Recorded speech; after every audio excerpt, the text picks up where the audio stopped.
സംസ്ഥാനത്ത് 108 ആംബുലൻസ് തൊഴിലാളികൾ നടത്തിവരുന്ന സമരം 8ാം ദിവസത്തിലേക്ക്. മുന്നറിയിപ്പില്ലാതെ ജീവനക്കാരെ കൂട്ടമായി പിരിച്ചുവിടാനുള്ള നീക്കത്തിനെതിരെയാണ് പ്രതിഷേധം.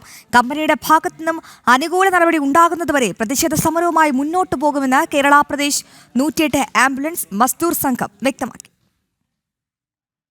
സംസ്ഥാനത്തെ 1000-ലധികം വരുന്ന 108 ആംബുലൻസ് ജീവനക്കാരെ പിരിച്ചുവിടാനുള്ള നീക്കത്തിനെതിരെയാണ് BMS രംഗത്തെത്തിയത്.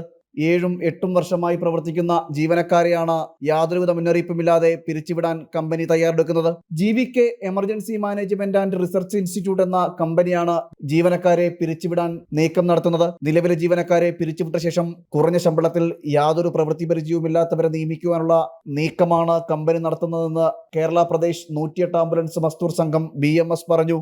നിലവിൽ ആംബുലൻസ് ഡ്രൈവർമാർക്ക് 21,000 രൂപയും നഴ്സുമാർക്ക് 27,000 രൂപയുമാണ് നൽകുന്നത്. ഇത് വെട്ടിച്ചുരുക്കി 19,000-ൽ താഴെയാക്കാനാണ് കമ്പനിയുടെ നീക്കം. നിലവിലെ ജീവനക്കാർക്ക് രാജിവെച്ച ശേഷം കുറഞ്ഞ തുകയ്ക്ക് ജോലി ചെയ്യാമെന്നും കമ്പനി നിർദ്ദേശിക്കുന്നു.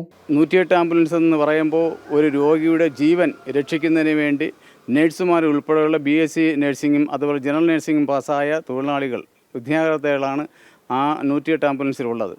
ആ ഒരു മാനദണ്ഡവും പാലിക്കാതെ +2 പാസ്സായ അല്ലെങ്കിൽ 9ാം ക്ലാസ് പാസ്സായ ആൾക്കാരെ പുതുതായി നിയമിച്ചുകൊണ്ട് ഇൻ്റർവ്യൂ നടത്തിക്കൊണ്ട് ഒരു മാനദണ്ഡവുമില്ലാതെ 108 ആംബുലൻസ് നിയമിച്ചുകൊണ്ട് ഒരു തൊഴിലാളികൾ, അതായത് പൊതുജനങ്ങളുടെ ജീവന് ഒരു വിലയും കൽപ്പിക്കാതെ ഉള്ള ഒരു നിയമനമാണ് നടപ്പിലാക്കാൻ കമ്പനി ഉദ്ദേശിക്കുന്നത്. ജനറൽ നഴ്സിംഗോ BSc നഴ്സിംഗോ പാസ്സായവരെയാണ് നിലവിൽ 108 ആംബുലൻസിൽ നിയമിച്ചിട്ടുള്ളത്. ഇവരെ പിരിച്ചുവിട്ട് യാതൊരു എക്സ്പീരിയൻസും ഇല്ലാത്തവരെയാണ് കമ്പനി നിയമിക്കുന്നത് എന്നാണ് BMSന്റെ ആരോപണം. പുതിയ ജീവനക്കാരെ നിയമിക്കുന്നതിന്റെ ഭാഗമായി എമർജൻസി മെഡിക്കൽ ടെക്നീഷ്യൻ ക്യാമ്പും സംഘടിപ്പിച്ചിരുന്നു. തീരുമാനത്തിൽ നിന്നും കമ്പനി പിന്മാറുന്നതുവരെ സമരം ശക്തമായി തുടരുമെന്ന് BMS അറിയിച്ചു.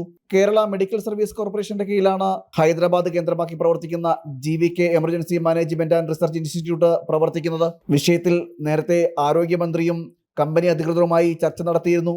ചർച്ച പരാജയപ്പെട്ടതോടെ BMS സമരവുമായി രംഗത്തെത്തുകയായിരുന്നു. ജനം, തിരുവനന്തപുരം.